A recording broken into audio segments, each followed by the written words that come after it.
Welcome back to Chapter 5 of Claude on the Slopes by Alex T. Smith. We are going to pretend that this man has had an accident, said Sydney Snood, pointing out two legs sticking out of the snow. I'll show you what to do. Look at his hand there. I'll show you what to do. Claude and Sir Bobblysocks watched as Sydney Snood calmly took a shovel out from his bag and dug and dug and dug and dug until out came a rather chilly-looking man. Wow, look at that backpack. There's Sir Bobblysocks, and there's Claude.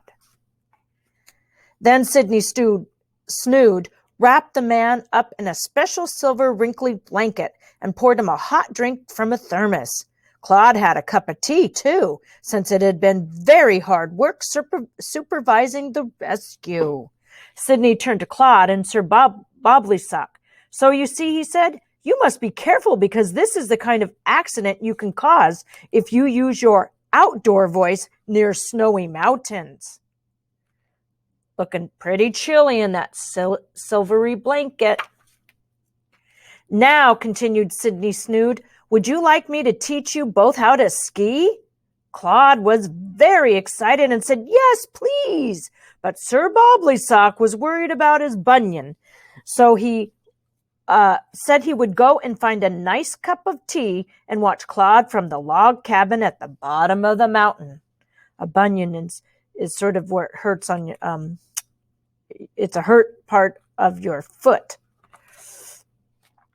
Skiing, Claude discovered, was harder than riding around on a tea tray.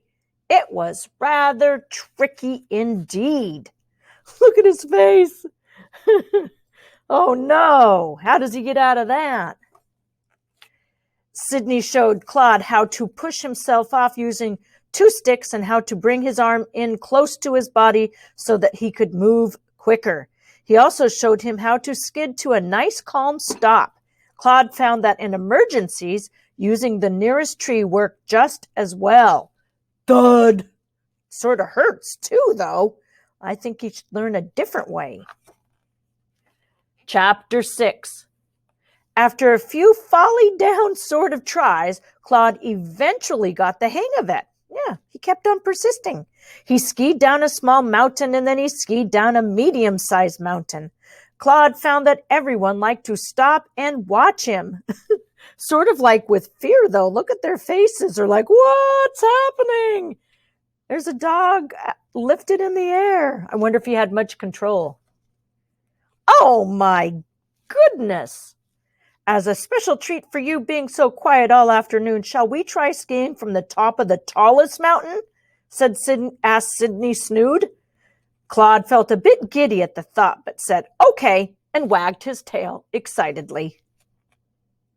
Look at him down there. Look how big that mountain is. They got up the steep slope by going on a special ski lift, which was really like a bench that dangled from a wire. Claude thought that it was a very fun way to travel, and it didn't really matter too much if you got your skis in a tangle here and there. You could still admire the view, but whoops! Oh my goodness! That's getting real tangled and real dangerous. Oh no! When they reached the top, Claude looked down. It was very high. Snowy Mountain rules. No running, no one-man band outfits, and no outdoor voices. Man, is it snowing up there.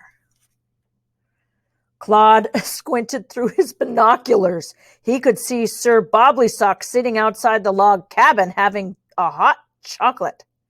He was chatting to a nice young man and showing him his bunion. Looks like the man has a broken leg. If I tip it up, nope, the lighting, oh, there it is. The lighting does show writing on his cast. And there's poor Sir Bobblysocks. All of a sudden, Claude felt lightheaded. It was probably from being up so high. He suddenly desperately wanted Sir Bobblysock to see him all the way up on the top of the tallest mountain. So he started to jump up and down and wave. Then you'll never guess what he did. Oops, my goodness. He forgot all about using his indoor voice and shouted at the very top of his outdoor voice. Hello, Sir Bobblysocks! Uh-oh. His voice echoed around the mountains. Then there was a rumble and a grumble. Uh-oh, said Claude, suddenly feeling a bit hot under the collar.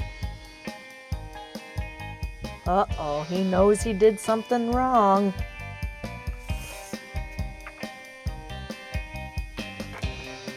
And that's where we get to chapter 7. And you can see the big word, avalanche.